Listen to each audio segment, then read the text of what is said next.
Semester 2 के semester 3 के छात्र छात्राओं को 1 मई से लेसन प्लान के तहत पढ़ाई प्रारंभ हो रही है आज से 1 मई से, जिसमें सेमेस्टर 3 एवं सेमेस्टर 5 के बच्चों को पढ़ाना है। मैंने वीडियो रिकॉर्डिंग के माध्यम से, मैंने पेपर से क्वेश्चन के माध्यम से और मटेरियल भेज करके ये या ग्रुप बना करके ये 3-4 मेथड से विश्वविद्यालय के द्वारा पढ़ाया जा रहा है। उसी कड़ी में आज हम सेमेस्टर 3 के बच्चों को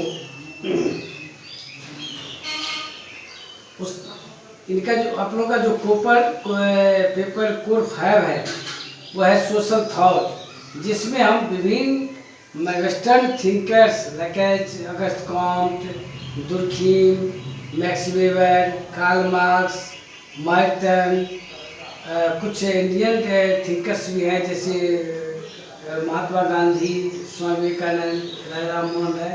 इन सारे चिंतक का क्या विचारधारा रहा है, आइडियोलॉजी रहा है, उससे अवगत कराएंगे। आज के क्लास में हम आपको बताने जा रहे हैं कि ज्ञान के 3 स्तर के नियम, law of 3 stage, proposed by Auguste Comte. जैसा कि आप जानते हैं, अगस्त कॉम्ट फ्रांसीसी समाजशास्त्री थे। इनका जन्म 1798 ईस्वी में फ्रांस के मेट्रोपोलियन नामक एक नगर था, वहाँ हुआ था। उन्होंने ये प्रथम समाजशास्त्री थे जिन्होंने समाजशास्त्री नींव डाली। 1838 ईस्वी में इन्होंने समाजशास्त्र एक नए सामाजिक विज्ञान की एक नवीन शाखा के रूप में समाजशास्त्र की नींव डाली। इसीलिए इनके बारे में कहा जाता है कि Auguste Comte is the father of sociology, मतलब समाजशास्त्र के जन्मदाता है। इन्होंने या पहले समाजशास्त्री जिन्होंने समाजशास्त्र के बारे में कहा समाजशास्त्र विज्ञान है। इन्होंने पॉजिटिविज्म नामक एक सिद्धांत प्रस्तुत किया जिसके द्वारा सिद्ध किया कि समाजशास्त्र जो है वह कला नहीं, एक विज्ञान है।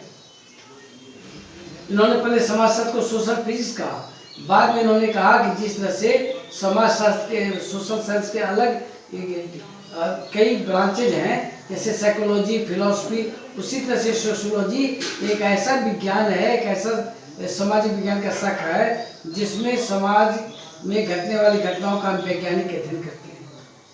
इसी क्रम में आज मैं आपको बताने जा रहा हूँ, इन्होंने मुख्यतः 2-3 सिद्धांत प्रस्तुत किया है जिसके बारे में अध्ययन करना है। आपका सिलेबस में है लॉ ऑफ 3 स्टेज और पॉजिटिविज्म। आज हम आपको ज्ञान के 3 स्तर के नियम के बारे में बताने जा रहे हैं। उन्होंने कहा कि मानव पहले प्रिमिटिव स्टेज में रहता था, उसके बाद मेडिवल स्टेज में आया और उसके बाद वैज्ञानिक युग में प्रवेश किया। इन्होंने विभिन्न युग को 3 भागों में बांटा है। प्राचीन काल को इन्होंने थियोलॉजिकल स्टेज माना है, मध्यकाल को इन्होंने मेटाफिजिकल स्टेज माना है और आधुनिक युग को उन्होंने वैज्ञानिक युग माना है। उन्होंने कहा, इंग्लिश में कोट किया, उन्होंने कहा each of our leading concept is branch of our knowledge passing through 3 successfully stage that is theological और फिक्सिशियस, मेटाफिजिकल और abstract and the last stage is positive और साइंटिफिक स्टेज। उन्होंने कहा कि मानव का ज्ञान जो है वह एकाएक वैज्ञानिक में प्रवेश नहीं किया। जैसे जैसे उनके कहा था कि जैसे जैसे बौद्धिक शक्ति का विकास होते गया उसी तरह से मानव के ज्ञान में वृद्धि होती गई। समय बीतने के साथ साथ मानव के सोचने की क्षमता में वृद्धि होती गई। उन्होंने मानव के ज्ञान के पहला स्तर को उन्होंने कहा कि वह जो स्तर था वह धर्मशास्त्र या काल्पनिक स्टेज था, इसलिए उन्होंने उसका स्टेज का नाम दिया थियोलॉजिकल स्टेज। उन्होंने कहा कि मानव के ज्ञान का प्राथमिक जो स्तर था या प्रारंभिक जो स्टेज हुआ करता था वो थियोलॉजिकल स्टेज था, धार्मिक स्तर था। व्यक्ति जितने भी प्रकृति में होने वाली वर्षा, आंधी, तूफान, जन्म, मृत्यु, अकाल, बाढ़, भूकंप, जितने भी प्राकृतिक और संसारिक घटनाओं को वह देखता था, दिन और रात का होना, वर्षा होना, सूरज का उगना, सूरज का डूबना, उसके बाद अकाल आना, भूकंप आना, जितने भी घटनाएं आप मैंने प्राकृतिक और संसारिक घटनाएं देखते हैं, व्यक्ति का जन्म लेना, मृत्यु होना, बीमार पड़ना, यह व्यक्ति उस स्टेज में व्यक्ति सोचता था कि यह सब अलौकिक शक्ति के कारण हो रहा है, ईश्वरीय शक्ति के कारण हो रहा है। तो हर घटना में वो उनको ईश्वर का रूप, वर्षा हो रहा है तो ईश्वर की कृपा से हो रहा है, धूप है तो ईश्वर की कृपा से है। तो व्यक्ति का प्राथमिक जो स्तर था वह धर्म से रिलेटेड था, ईश्वर से रिलेटेड, अलौकिक शक्ति से जो जुड़ा हुआ था। वह सारी घटना को मानता था कि जितने भी रात दिन सब जो हो रहे हैं वह सब जो है ना, वह अलौकिक शक्ति की देन है, ईश्वरीय शक्ति की देन है। इसीलिए व्यक्ति धार्मिक प्रवृत्ति का हुआ करता था प्राचीन काल में। आज भी धार्मिक स्तर का है, तो कहते थे ये पहला स्टेज है। दूसरा स्टेज को उन्होंने कहा, दूसरा मेटाफिजिकल स्टेज, उसको तात्विक स्तर में करते हैं।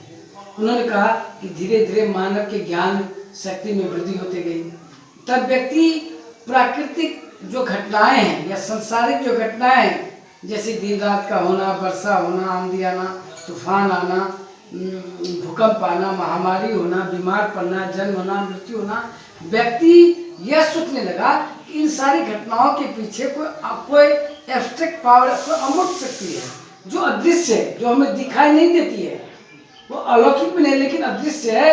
और वह उस शक्ति को उन्होंने कहा कि ये एब्स्ट्रैक्ट शक्ति है, अमूर्त शक्तियाँ हैं।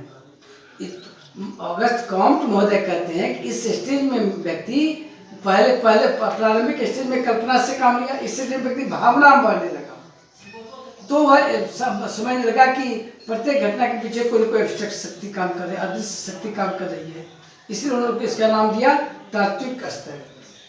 उन्होंने कहा कि फिर समय बीतते गया, धीरे धीरे व्यक्ति के ज्ञान शक्ति में और बढ़ोतरी होती गई। तीसरा स्तर को उन्होंने कहा वह जो था वह वैज्ञानिक स्तर है। जैसे वो तो वैज्ञानिक स्तर में जब व्यक्ति आता है तो व्यक्ति विवेक से काम नहीं लगता है, व्यक्ति तर्कवादी हो जाता है, व्यक्ति वैज्ञानिक सोच, व्यक्ति में वैज्ञानिक सोच डेवलप किया। व्यक्ति हर संसार के हर घटनाओं को, हर प्राकृतिक घटनाओं को तर्क और विवेक की, विज्ञान की कसौटी पर कसने लगा, तार्किकता की कसौटी पर करा।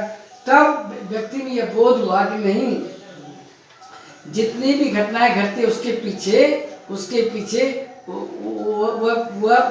वह प्राकृतिक शक्ति के चलते नहीं होती है, उसमें साइंटिफिक कॉज है।